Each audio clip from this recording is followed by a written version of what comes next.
Class 7 chapter 1 का ये part 2 है। चलिए नया टॉपिक को स्टार्ट करते हैं। Photosynthesis. Photosynthesis is the process of synthesis of the food by the green plants. This process is usually take place in the leaves of the plants. The process requires chlorophyll, green colored pigments, sunlight, carbon dioxide and water.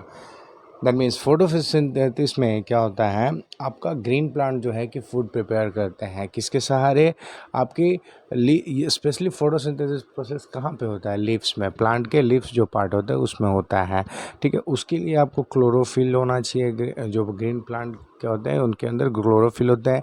Extra आप लोग sunlight, जो sunlight है आपका उसका ज़रूरत पड़ता है, carbon dioxide जो एयर से लेते हैं और वाटर, इन सब चीज़ों की ज़रूरत पड़ती है। स्पेशली ये फोटोसिंथेसिस प्रोसेस है जिसके द्वारा, इसी प्रोसेस के द्वारा वो लोग अपना खाना बना पाते हैं और वो अपने आप को ग्रो कर पाते हैं। ठीक है, चलिए आगे देखते हैं।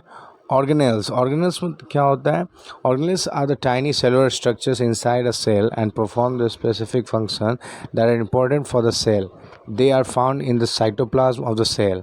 Example, chloroplast is the cell organelles that carries out the photosynthesis. ये organelles क्या होते हैं? वो छोटे छोटे ये सेलुलर स्ट्रक्चर्स के मतलब पाए जाते हैं किसमें, सेल में, जो कि अलग अलग फंक्शन परफॉर्म करते हैं, जो कि बहुत ही ज़्यादा हर एक सेल के लिए बहुत ही ज़्यादा ज़रूरी होता है। और वो cytoplasm of the cell, cell के बहुत सारे जो पार्ट होते हैं उसमें साइटोप्लाज्म में जो पार्ट होता है उसमें ये ऑर्गेनेल्स मिलते हैं। ठीक है, जैसे क्लोरोप्लास्ट। क्लोरोप्लास्ट एक तरह का सेल ऑर्गेनेल्स है that carries out the photosynthesis process. Okay, next, what is chloroplast? जैसे इसमें हम लोग एक नया वर्ड देखें, क्लोरोप्लास्ट। अब वो आगे देखेंगे कि क्लोरोप्लास्ट होता क्या। Chloroplast is a type of organelle that exists in the plants. These organelles contains chlorophyll, the green colored pigment that is responsible for the carrying out the process of photosynthesis in the plant. मतलब chloroplast वो organelles है जो कि आपके plant में मिलते हैं और उसी में आपका क्लोरोफिल मिलता है जिससे प्लांट का कलर जो है ग्रीनिश दिखता है। ओके, और वो फोटोसिंथेसिस प्रोसेस में बहुत ही ज़्यादा इंपॉर्टेंट रोल परफॉर्म करते हैं। अभी इसमें हम लोगों ने एक नया वर्ड देखा है, क्लोरोफिल। अब उसके बारे में हम लोग जानेंगे कि क्लोरोफिल होता क्या है। तो क्लोरोफिल हम लोग देख पा रहे हैं, chlorophyll is the pigment that is responsible for the synthesis of food in a green plant. This pigment is green colour to its bearers and is abundantly found in the leaves. Chlorophyll is looked inside the chloroplast. Chlorophyll किसे कहते हैं? Chlorophyll छोटी सी pigment होती है, green pigment, जिस pigment होता है जो कि फूड जो है ग्रीन प्लांट्स में फूड बनाने में बहुत ही ज़्यादा हेल्पफुल रहता है। इसी पिगमेंट के कारण जो है कि ग्रीन कलर होता है। It varies and abundant found in leaves. और ये क्लोरोफिल जो है कि लिव्स में पाए जाते हैं, इसीलिए उनके कलर ग्रीनिश होते हैं।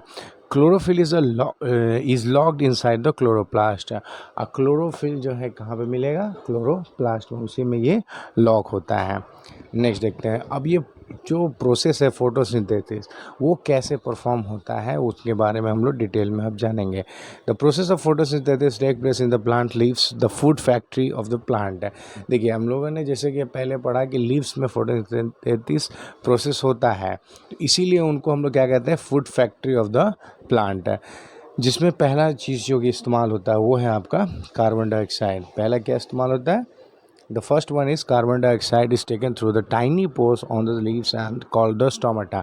देखिए लीव्स पे एक छोटे छोटे छेद मिलते हैं जिसको हम लोग स्टोमाटा कहते हैं, उसी के थ्रू वो लोग क्या करते हैं, लीव्स जो हैं कार्बन डाइऑक्साइड एयर से ट्रैप कर लेते हैं. Okay, next one, water and the minerals are required to for the process of are transported to the leaves from the roots through the stems. देखिए अब उनको पानी ज़रूरत है, पानी कहाँ से मिलेगा? पानी को ऑब्जर्व करने का जो पार्ट है प्लांट में वो है रूट. रूट कहाँ होता है? ज़मीन के अंदर में. तो ये वो लोग क्या करते हैं, ज़मीन के अंदर से जो प्लांट है वो पानी को ऑब्जर्व करके स्टेम के थ्रू बॉडी लीव्स तक पहुँचाते हैं. नेक्स्ट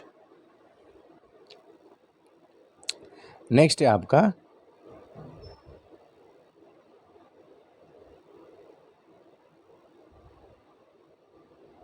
नेक्स्ट हम लोग देखेंगे chlorophyll helps the leaves use the energy from the sunlight to prepare the food using the carbon dioxide, water and minerals.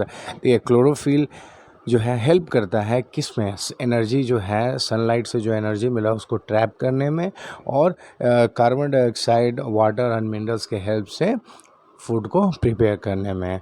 ठीक है। नेक्स्ट, ऑक्सीजन जो है, oxygen is released by product of this process. Oxygen जो है वो क्या किया जाता है, पूरे खाना बनने के बाद जो है कि ऑक्सीजन रिलीज किया जाता है प्लांट्स के द्वारा। Next sentence, next, the equation can be given as follows. जो देखिए इस प्रोसेस का इक्वेशन हम लोग देखेंगे बाद में, वो जो कि अभी, ठीक है।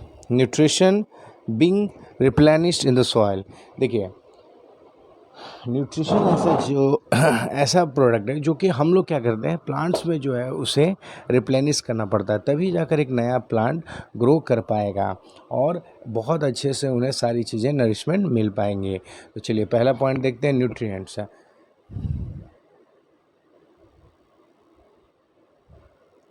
The first, plant absorb the mineral nutrients from the soil in order to make their own food and for other important processes। देखिए प्लांट क्या करते हैं, मिनरल्स न्यूट्रिएंट्स जो है सॉइल से ही ऑब्जर्व करते हैं ताकि वो अपना खाना अच्छे से बना सकें और अपने अदर इम्पोर्टेंट जो भी कार्य होते हैं प्लांट के अंदर वो परफॉर्म कर सकें। Next, soil needs to be enriched with the nutrients such as nitrogen, phosphorus, potassium, etc. regularly। Soil उन्हें हेल्प करते हैं इन सब चीज़ों को पाने में, नाइट्रोजन, फॉस्फोरस, पोटासियम, ये सब रेगुलर अमाउंट में उन्हें मिलते रहता है। Next, only then can we grow plants and keep them healthy. इन सब चीज़ों का अगर प्रॉपर अमाउंट में उन्हें सप्लाई मिलते रहे तभी एक नया प्लांट अच्छे तरीके से ग्रो कर पाएगा।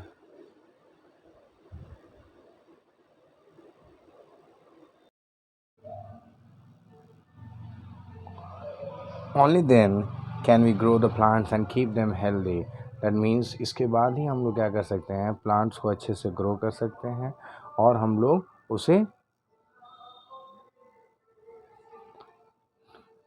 Next point, there are the 17 most important nutrients of the plants. हमारे मतलब प्लांट्स में 17 मोस्ट इम्पॉर्टेंट न्यूट्रिएंट्स होते हैं। Next, the 6 are the called the micro nutrients and the rest are called the micro nutrients है। देखिए total 17 होते हैं जिसमें से 6 जो हैं उनको हम लोग मैक्रो न्यूट्रिएंट्स कहते हैं और बाकी सबको माइक्रो न्यूट्रिएंट्स कहते हैं। चलिए आगे देखते हैं।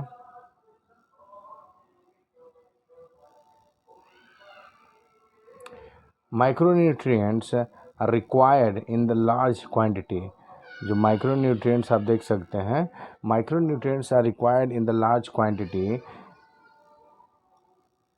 while the micronutrients are required in a very small quantity। that means micronutrients जो है वो ज़्यादा अमाउंट में प्लांट्स को चाहिए और माइक्रो जो है मैक्रो चाहिए ज़्यादा और माइक्रो चाहिए कम अमाउंट में।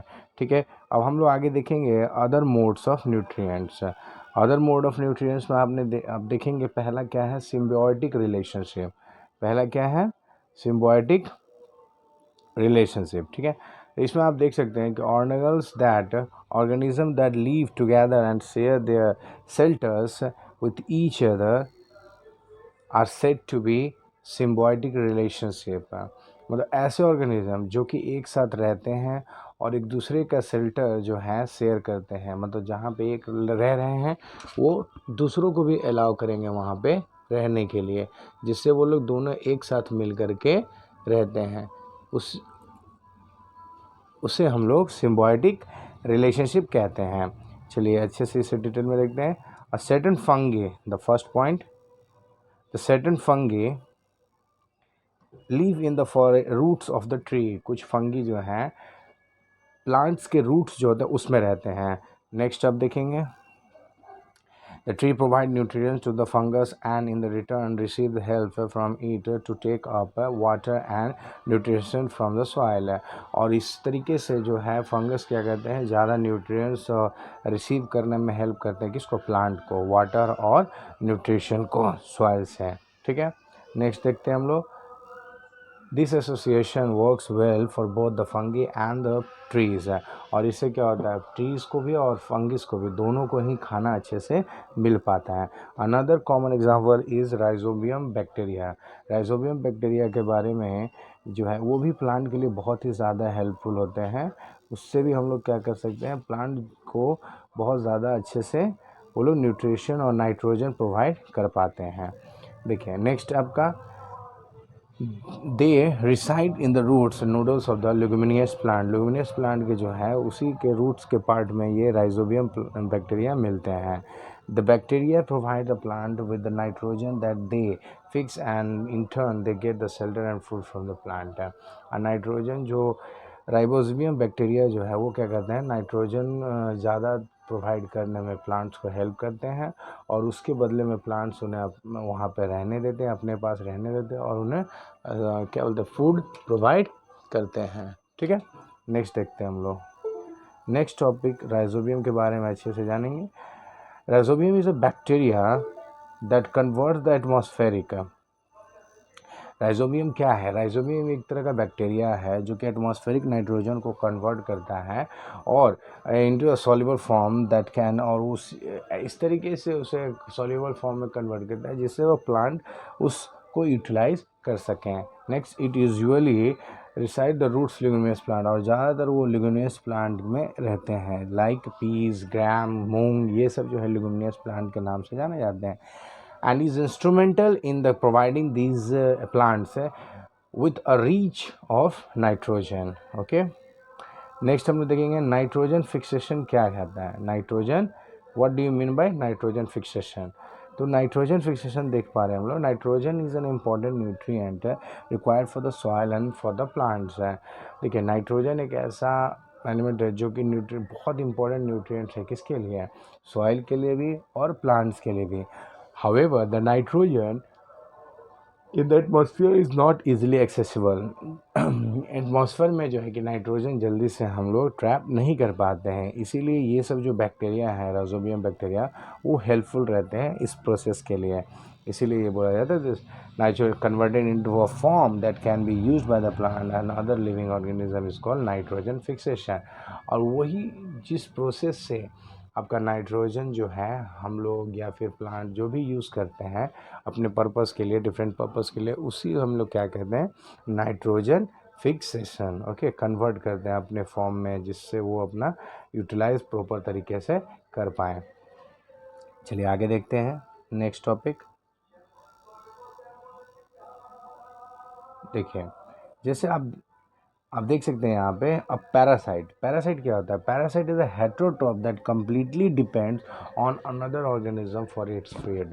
पैरासाइट किसे कहते हैं, पैरासाइट उन जीवों को कहते हैं जो हेटेरोट्रॉपिक होते हैं और वो अपने से खाना नहीं बनाते हैं, वो दूसरे जीव जंतु पर निर्भर करते हैं खाने के लिए। ठीक है, नेक्स्ट देखते हैं हम लोग। The organism to be which the parasite latches onto is called host। और देखिए पैरासाइट जिस जिस जीव जंतु पे वो रहते हैं, जिनके ऊपर रहते हैं, उनको हम लोग क्या कहेंगे, होस्ट कहेंगे। वो उनके लिए क्या है, होस्ट है। उन्हीं के ऊपर वो बैठ करके उनके शरीर से ही वो अपना जो है न्यूट्रिएंट्स लेते हैं। नेक्स्ट आप देखते हैं, the host is the in the process is derived of all nutrients for its own growth as they are consumed by the parasite। a host क्या है, is in the process is derive all the nutrients for its growth है। और जो parasite है वो उसी जीव पे पूरी तरीके से निर्भर करते हैं अपने न्यूट्रिएंट्स के लिए और अपने ग्रोथ के लिए। Okay, for example Cuscuta amarbela is a non-green plant that takes ready-made food from the plants on which it is growing। okay, next topic देखते हैं हम लोग। next topic is saprotrophs। saprotrophs means what, saprotrophs organisms which rely on the dead and decaying matters of their food are called saprotrophs। saprotroph किसे कहते हैं, जो कि अलग ऑर्गेनिज्म जो मरे हुए हैं या फिर जो सड़े गले हुए हैं उनके ऊपर जो डिपेंड करते हैं, उनसे ही उन्हें न्यूट्रिशन मिलता है, वैसे ऑर्गेनिज्म को हम लोग कहते हैं सेप्रोट्रॉप्स हैं। This mode of nutrition is called saprotrophic nutrition. और जो इस तरीके के न्यूट्रिशन लेते हैं उन्हें हम लोग क्या कहते हैं, saprotrophic nutrition. Okay, for example fungi secretes a fungi क्या है, fungi secrete digestive juice on the dead and decaying matters and convert into a solution।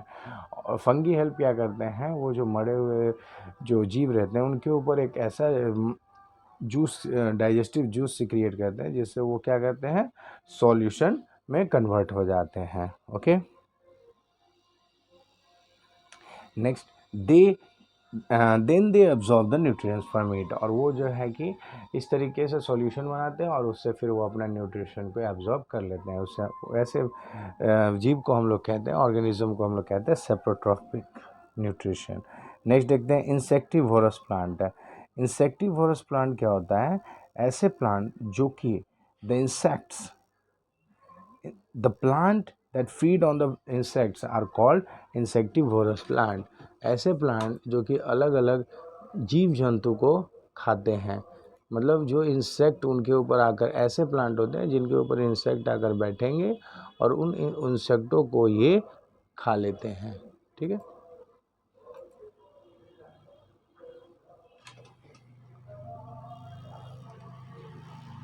These plants are green and carry out the photosynthesis, और ये जो plant है वो भी green colour के होते हैं और इनमें भी फोटोसिंथेसिस प्रोसेस होता है। But they grow in a nitrogen deficient soil, और ये जो है जहाँ पे नाइट्रोजन की कमी होती है उन सॉइल पे ये लोग ग्रो करते हैं। So in order to get nitrogen they feed on the insect, and these insectivorous plants have their own modified attracting and catching insect है। देखिए ये क्या करते हैं, इन ये जो है प्लांट है वो नाइट्रोजन डेफिशिएंट सॉइल पे ग्रो करते हैं और इसलिए ज़्यादा नाइट्रोजन ग्रहण करने के लिए ये दूसरे जो कीड़े मकोड़े उनके ऊपर बैठते हैं उनसे ये अपना जो कमी है नाइट्रोजन की उसको फुलफिल करते हैं। चलिए आगे देखते हैं हम लोग। Some examples are pitcher plant and Venus flytrooper. These are the two examples of insectivorous plant. अब हम लोग देखेंगे cactus plant, sorry Cuscuta plant. Cuscuta plant में आप देख सकते हैं it's the most of the photosynthesis takes place in these leaves of the green plant, और ज़्यादातर जो फोटोसिंथेसिस प्रोसेस होता है कैस्कुटस कैक्टस प्लांट में वो कहाँ पे होता है, आपके आपके ग्रीन लीव्स में होते हैं। Okay, however in the case of some desert plant it takes place in their stem and even the branches, और बहुत सारे ऐसे डेजर्ट प्लांट हैं जिनके अलग पार्ट में जैसे स्टेम या ब्रांचेस में भी फोटोसिंथेसिस प्रोसेस टेक प्लेस किया जा सकता है। Cacti are found in the desert and their leaves are modified to the spines to avoid the loss of water due to the transpiration। देखिए कैक्टिक जो प्लांट है कैक्टिक वो ऐसे डेजर्ट प्लांट है जो कि आपके अलग अलग मतलब लीव्स जो हैं उनके मॉडिफाइड रहते स्पाइंस में। इससे क्या होता है कि वो ट्रांसपिरेशन के समय ज़्यादा वाटर लॉस नहीं कर पाते हैं। ठीक है, last therefore their green stems enable them to carry out the process of photosynthesis। इसी के कारण क्या है कि उनका जो लास्ट जो उनके पार्ट होते हैं स्टेम वो सब हेल्प करते हैं उनको फोटोसिंथेसिस प्रोसेस में। यूजुअली देखा जाता है कि लीव्स के द्वारा जो है कि फोटोसिंथेसिस प्रोसेस कैरी ऑन किया जाता है, बट ऐसे भी कुछ प्लांट है जिनके अलग अलग पार्ट से भी आप फोटोसिंथेसिस प्रोसेस होते हुए देख सकते हैं। तो इस चैप्टर में हमने अच्छे से nutrition in living organisms first chapter plants का जो है हम लोगों ने देखा है, जो कि क्लास 7 का फर्स्ट चैप्टर है। अगर आपको ये वीडियो अच्छा लगा हो तो चैनल को सब्सक्राइब करें और वीडियो को लाइक करें और अपने दोस्तों से भी शेयर करें ताकि आने वाली ऐसी नॉलेजेबल वीडियो आपके पास सबसे पहले आए। और इस वीडियो को क्लास 7 के फर्स्ट चैप्टर को मैंने 2 पार्ट में बनाया है। ठीक है, तो अगर आप देखें तो दोनों ही वीडियो को अच्छे से देखें, पहला पार्ट को पहले देखें और सेकंड पार्ट को उसके बाद देखें ताकि आपको अच्छे से इस चैप्टर का डिटेल आपको समझ में आए। थैंक यू सो मच, धन्यवाद, मिलते हैं अगली वीडियो में।